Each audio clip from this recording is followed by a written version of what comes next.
नमस्कार दोस्तों। सुहेल देव समाजवादी पार्टी के मुखिया सुभाषपा के अध्यक्ष माननीय ओम प्रकाश राजभर जी ने ओबीसी आरक्षण में उपवर्गीकरण की बात की है। उनका कहना है कि पिछड़ा वर्ग को 7%, अत्यंत पिछड़ा वर्ग को 9% और सर्वाधिक पिछड़ा वर्ग को 11% आरक्षण दिया जाना चाहिए, उसका वर्गीकरण किया जाना चाहिए। ये रोहिणी कमीशन के आधार पे। रोहिणी कमीशन कब बना? 2017 में। और उसमें कौन कौन? रोहिणी जी जज हैं सुप्रीम दिल्ली हाई कोर्ट की। इनके अध्यक्षता में एक कमीशन का गठन किया गया जो ओबीसी आरक्षण में उपवर्गीकरण की पैरोकारी कर रहा था।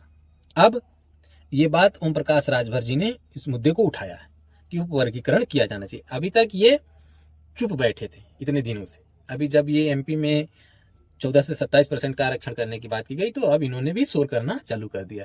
भैया, मैं ओम प्रकाश जी से हाथ जोड़ के निवेदन करता हूँ कि प्रभु पहले समाज में, अपने समाज में या ओबीसी समाज में जितनी भी चाहे छोटी जातियां हो, सर्वाधिक पिछड़ा वर्ग हो, अत्यंत पिछड़ा वर्ग हो या पिछड़ा वर्ग हो, उनमें शिक्षा की जागरूकता फैलाइए। पहले आप ये एक चुनावी मुद्दा बना सकते हैं, पर असल मुद्दा क्या है कि अपने समाज को जागरूक करने की जरूरत है, पढ़ाई की जरूरत है, उनको शिक्षा देने की जरूरत है। पहली बात तो शिक्षित करने की जरूरत है। हमारे ओबीसी जातियों में शिक्षा पहुंच ही नहीं रही है। उत्तर प्रदेश में 5,000 से ज्यादा स्कूल बंद कर दिए गए। तो आप शिक्षा पहले उन गरीब ओबीसी जातियों में पहुंचाइए, शिक्षित करिए। जब लोग शिक्षित होंगे तभी अपने हक, अधिकार और आरक्षण की पहचान कर सकेंगे और उसके लिए लड़ सकेंगे, उसका ले सकेंगे। पर जब शिक्षित ही नहीं होंगे, जो आदमी शिक्षित ही नहीं होगा, जो कंपटीशन ही नहीं कर पाएगा, तो वो आरक्षण कैसे उसका लाभ ले पाएगा? पहले शिक्षित करिए।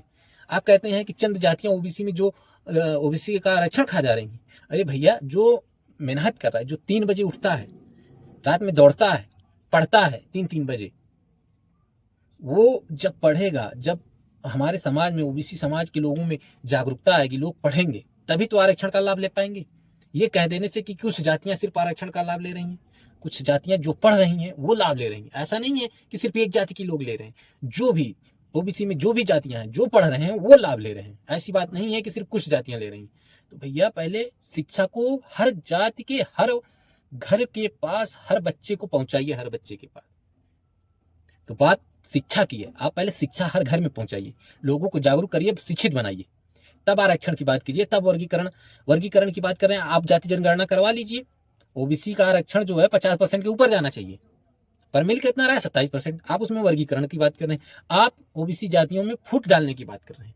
जब ओबीसी जातियां फूट नहीं आएंगी तो मनुवादी विचारधारा के लोगों को और मौका मिलेगा, आपको और हमको आपस में लड़ाने का।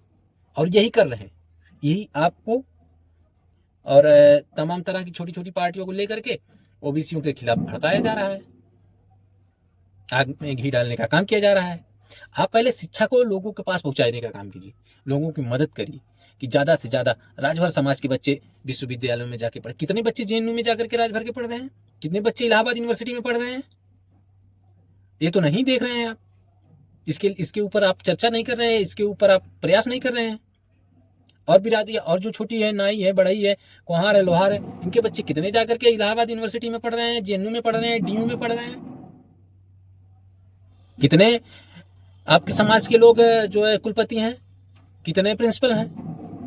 आप तो शिक्षा की बात नहीं करते हैं, आप सिर्फ वर्गीकरण की बात कर रहे हैं। पहले आप शिक्षा की बात कीजिए, शिक्षित करने की बात कीजिए। धन्यवाद दोस्तों। अगर हमारी बात अच्छी लगी हो तो इसे ज़्यादा से ज़्यादा शेयर करें।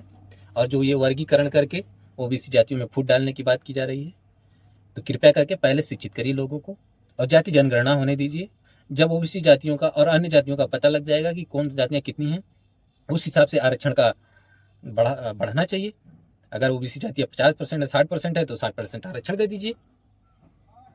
उस हिसाब से आरक्षण बढ़ जाएगा। फिर वर्गीकरण कीजिए, फिर जो जिसकी जितनी संख्या बारी उसकी उतनी हिस्सेदारी। धन्यवाद।